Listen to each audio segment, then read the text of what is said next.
Sinopec had to produce or refine at international prices. The difference is important because it tells you something about what a firm's resources are, how they affect profitability, even within a state sector. Okay? So if you see on the top line, PetroChina return on sales, it went from, and that's percentage, so basically revenue over sales. Sorry, not revenue over sales. That's probably sales over assets, I think. Yeah, sales over assets.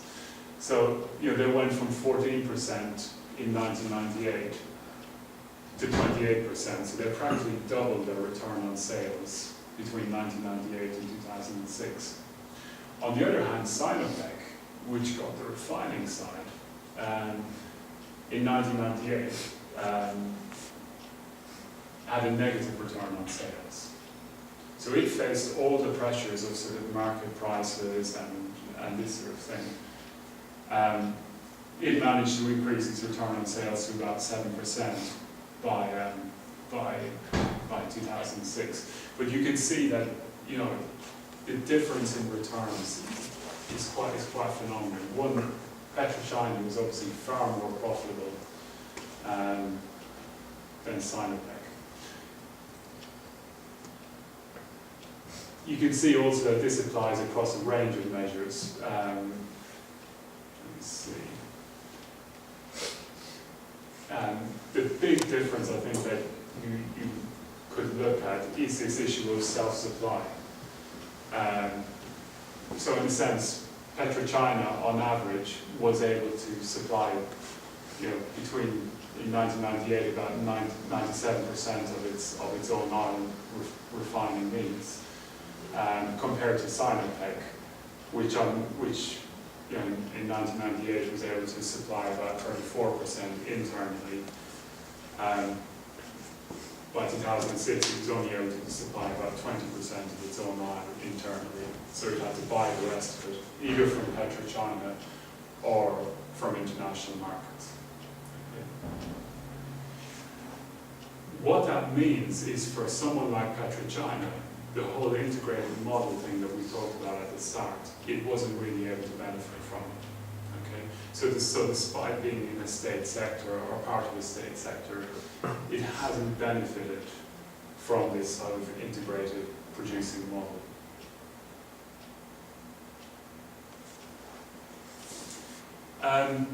So we've talked about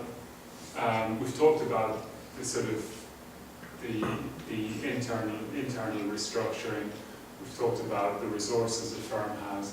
I think a final ingredient that you could look at in terms of how the sector has been reformed is this sort of idea of competition and external monitoring.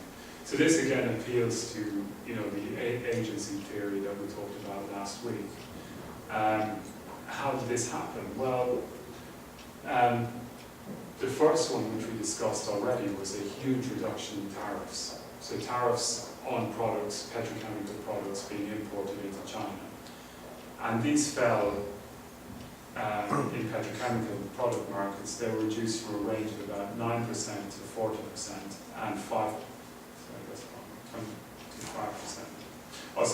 So from 9% to 40% to 5% to 22%. So that's the range of tariffs, across a range of things like petrol, diesel, jet fuel, lubricant oils, all of these sort of things that industry needs.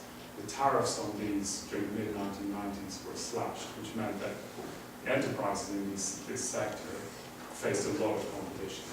So in a sense, you could say this itself is a type of monitoring of enterprises. If you're forced to compete according to market prices, well then that creates almost an external monitoring force on you to be efficient. Okay. The second one, which we mentioned, was regulation. The third one was international public listings. So although China has not involved, it's not given foreign multinational companies the rights to operate in the industry or the rights to build refineries, what it has done is allowed enterprises themselves to list on international stock exchanges in Hong Kong, in New York, and raise capital on these markets. So if we look at how, in terms of trying to explain how they have managed to increase capacity without a big foreign participation, well, one way of doing it has been to raise capital on international markets. That has two implications. The first one is that, in a sense, if you list shares on international capital markets, you give away part of the ownership of the company. But state enterprises did it in such a way that, they listed very small parts, like maybe 10% of their share capital. The rest remained in state ownership. The implication of that is that, in a sense, they had an obligation to repay this capital. So if you bring on board foreign investors, it means that you become responsible to them, and you have to deliver a return on their investment. The second implication of that was that, in a sense, not only had the profits to be reported to shareholders, but it also meant that a lot of these smaller refineries, as they listed on the stock market, they became quasi-independent, in the sense that because they were answering to shareholders, it meant that their obligations to the state became slightly less, and their management, by implication, became more independently minded.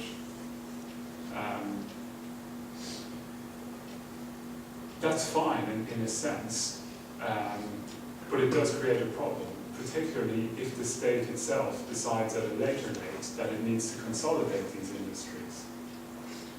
So in a sense, how does it bring back under control these smaller refineries? So if the state, as it has done now, decides that it wants state enterprises to become more efficient, it wants them to have, larger facilities, more concentrated, it wants them to abide by environmental standards, it wants them to have specific returns on investment. How does it do that if in the mid-1990s it listed parts of their share capital, in a sense giving them some sort of independence? Okay? So in a sense, if we go back to the chart where we looked at the refineries and their individual capacities, a lot of these have come from these companies gaining some sort of autonomy from the state. Not complete autonomy, but they certainly gained some sort of autonomy.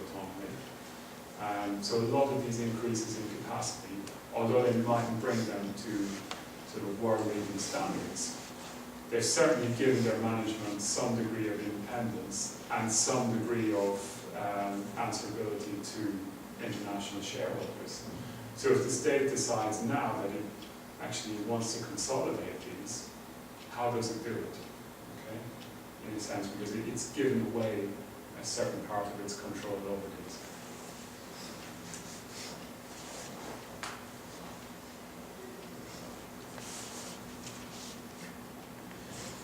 The final thing that has happened, as we said, it's probably a product in a sense of, it's partially a product of some of these listings that enterprises themselves have had this incentive to expand their own capacity. It's partly a product of China needing, as the world's second largest economy and maybe largest manufacturer, China needs itself greater capacity in this sector. And these are just some statistics that I've given you in terms of, despite all these issues that we've highlighted in this sector, it has become one of the major drivers of global refining capacity. And that's interesting because expansions in refining capacity used to come from Europe and the US.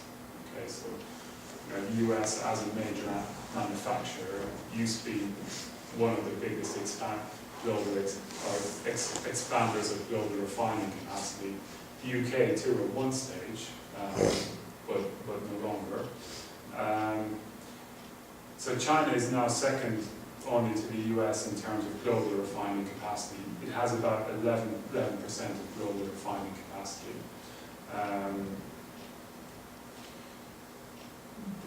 The paradox of it, if you like, of that is that foreign participation is probably less than 2% of that. So most of this increase in capacity that China has done has been without the role of, it's used foreign technology to a point, but it has done it in a way that it hasn't involved, or it's given foreign firms themselves a very limited role in expanding that capacity. So if you drive around China today, you could see things like petrol stations. There's very few foreign-owned petrol stations in China. Okay? And that's often one of the concessions, as we talked about at the start of the lecture, that's one of the concessions that foreign companies often look for in terms of, when they say, well, we'll give you technology, or we'll give you refining technology, or we'll give you the technology for better exploration. One of the conditions is that you allow, Shell or BP petrol stations into your market so that we can supply you. So China has, in a sense, avoided that to date. It's not clear if it will be able to continue to avoid it, but it has avoided that to date.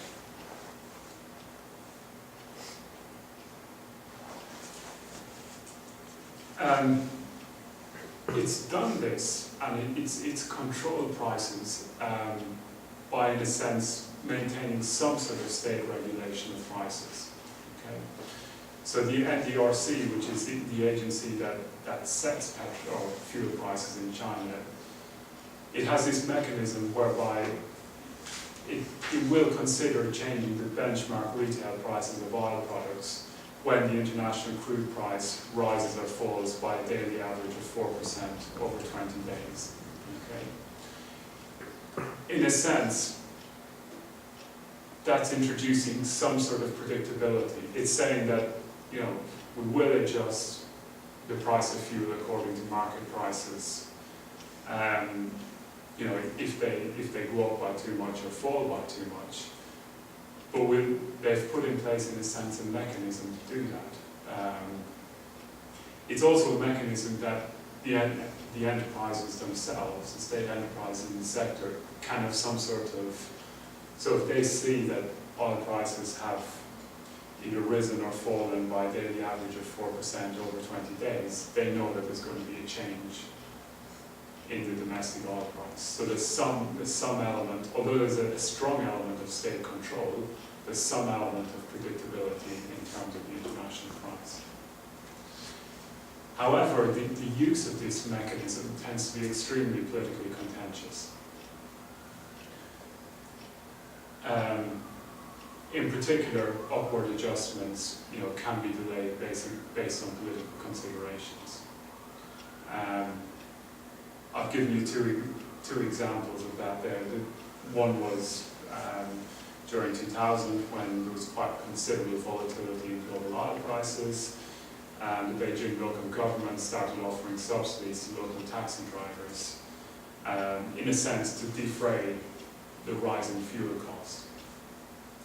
Again in 2003, when the SARS epidemic broke out, again fuel subsidies and delays in adjusting the price mechanism were put in place then, so as not to hurt industries that were already feeling, the effect of the epidemic. The bottom line of this is, in a sense, that the margins of state enterprises in that sector are ultimately politically determined. Okay? So if the state has the final say over how prices are adjusted and when they're adjusted, if local governments themselves decide, well, if prices are adjusted, well, we can implement a local subsidy to help defray the cost for local taxi drivers. In a sense, it's keeping political control, because somebody has to pay for subsidies, somebody has to pay for for, so it's either the enterprises or the local government, but somebody has to pay for these price adjustments. The bottom line is that for the enterprises, it's politics that still matters in terms of how much profits they make.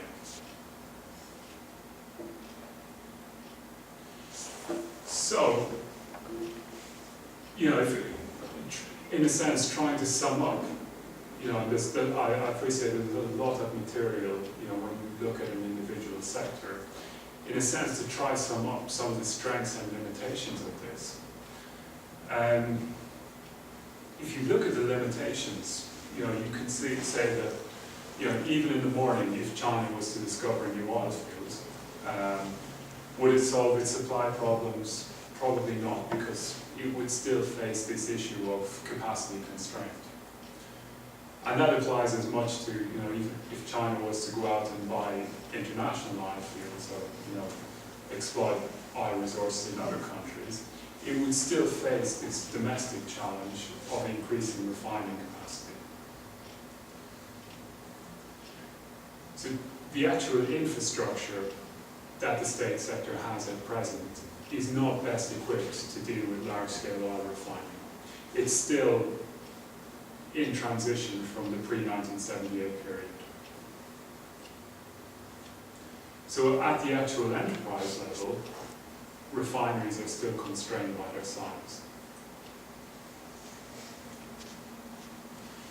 If we go back to, again, our first slides, and we looked at the sort of structure of the global oil majors, we can see that the structure of the sector in China is still very different from that of the global oil majors. In a sense, they lack that type of unified structure, which enables them to sort of, in a sense, capture all the benefits of internal pricing, which enable the government to capture the welfare benefit. They still lack the structure of doing that. We could also say that in terms of managerial resources, that if you compare your typical Chinese state enterprise in the oil sector with its equivalent internationally, and you look at the sort of management that they have in place, there's still a vast difference between their profiles. So as we said, if you look at the board of directors of a state-owned oil company, you typically find people who have worked their way up through the system, who have worked in the political system, who have worked in oil fields, or maybe have an engineering background from the 60s and 70s. Whereas if you look at the profile of BP or Shell or some of these big oil majors, you can see that a lot of their senior personnel, some of them have no background in the oil sector at all. They're essentially managers. Okay. And that also applies to the sort of organizational structures. And they're that way for a reason. Okay, so a lot of the business in the global oil sector involves contracting, mergers and acquisitions, and it's often less about production. Okay. So in a sense, the new challenge at the moment is how does China build this additional capacity given the structure that it has.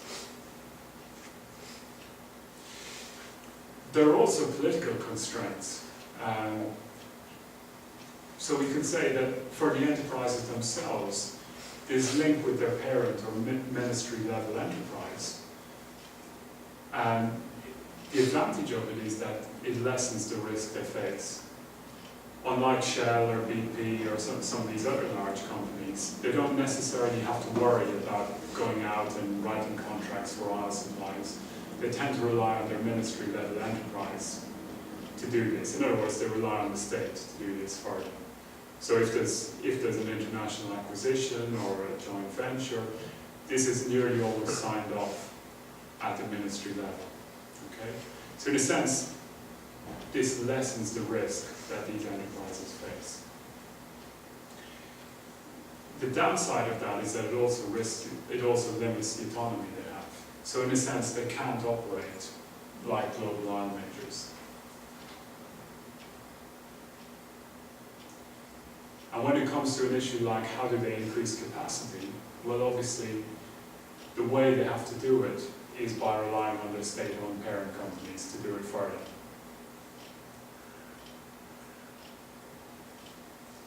They also face domestic policy constraints. So we talked about the issue of subsidies, we talked about environmental targets. Even though many are answerable to shareholders, international shareholders, they also must comply with this domestic policy agenda. If you look at the international environment, while having all of these domestic constraints, and even though their parent companies tend to absorb a lot of the international risk side, they still face international. They still definitely face greater international risk and political risk in their operations. They're no longer immune from, sometimes I've had controversies for dealing with Sudanese oil companies, for dealing with Iraqi oil companies. They're no longer immune from these type of risks, okay? Even though, it's often their parent company that handles it.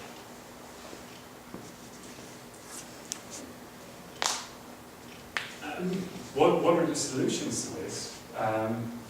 Well, it's difficult. I mean, there's certainly no easily available solutions. If we look at the environmental targets, for starters, and we look at things like reducing sulfur in petrol, which is a big target to reduce levels of pollution. If firms are expected to do this, well, how do they do it? Number one, they can raise more capital, they can take on additional debt, but in a sense, that's contrary to the sort of rebalancing agenda that's going on in China, which is, move away from heavy investment, move away from the role of the state sector. So if you want them to do these things, they must necessarily expand and take on additional debt, which is often at odds with the political agenda they're being given. Foreign joint ventures provide an appealing solution to this, but as we said at the start of the lecture, there is certainly a welfare cost for society in terms of bringing in foreign companies to run your oil sector. On top of that, they do face a lot of profitability concerns. So enterprises, in 2011, in the oil refining, coking, and nuclear fuel processing sectors saw their profits plunge as a result of a lot of the changes in international prices for their major inputs. The current pricing structure allows the state to delay adjusting prices and forces refineries to absorb the cost of changes in international prices. Again, there's an obvious welfare gain for consumers in terms of lower prices, but there's an efficiency cost for the state sector in terms of not operating at full capacity, being forced to squeeze their margins, all of this. There certainly is a cost for them. As I said, pressures on margins make it difficult to run refineries at full capacity, particularly if it involves running at a loss. So in a sense, there's no easy solutions. If you look at somebody like Sinopec and see what they're trying to do, well, their answer to it is you should move away from refining towards a more integrated structure like every other international firm. But in a sense, again, in terms of national agenda, the national agenda wants them to expand refining capacity. It wants to increase its purchase of producing assets from its ministry-level parent company and finance this by share placements with a small few connected investors. Again, essentially relying on the state-driven model, which, if you look at the new planning priorities, the planning priorities tend to want these enterprises to move away from this. So at the end, I think you're left with this big mismatch between what the firms want to do themselves, which is the firm strategy side, and what China's national planning priorities are. Okay. that's it. My final slide is really over to you, and it's, in a sense, giving you a series of questions that I want you to look through.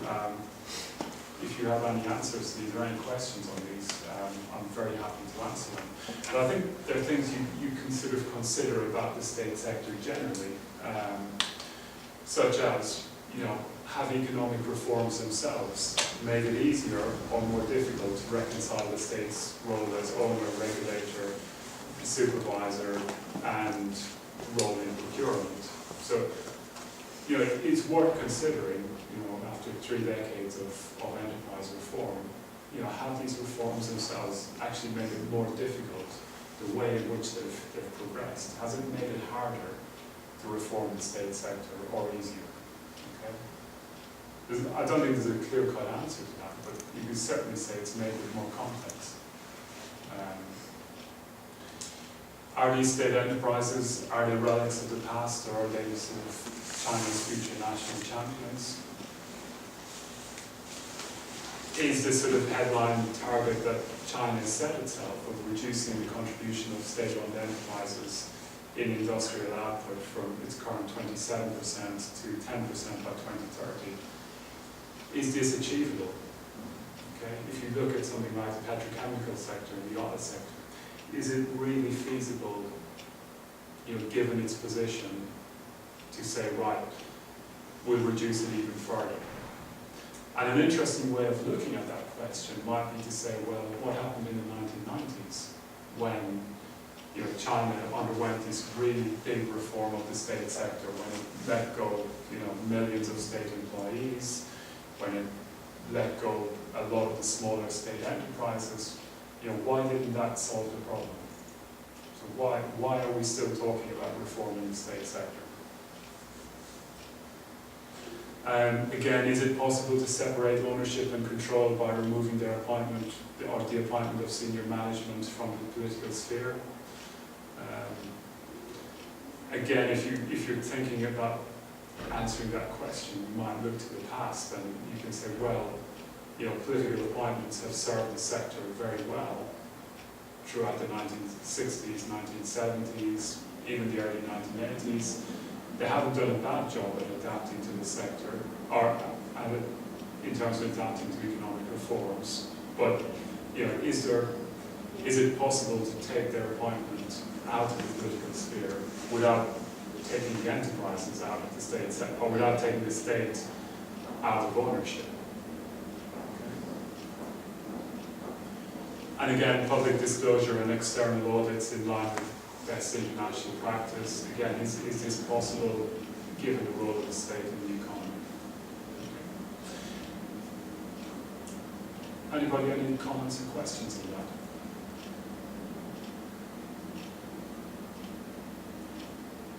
No? Okay.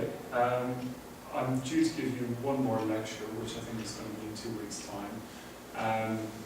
For that, I'm going to look at another sector, which is the banking sector, for the first half. And again, the banking sector is somewhat similar to this. It's very closely controlled by the state, but it has faced very different pressures. And I'll sort of wrap up by looking at the recent party plenum and what sort of implications that's going to have for the future reform of the state sector. Okay. Thank you very much.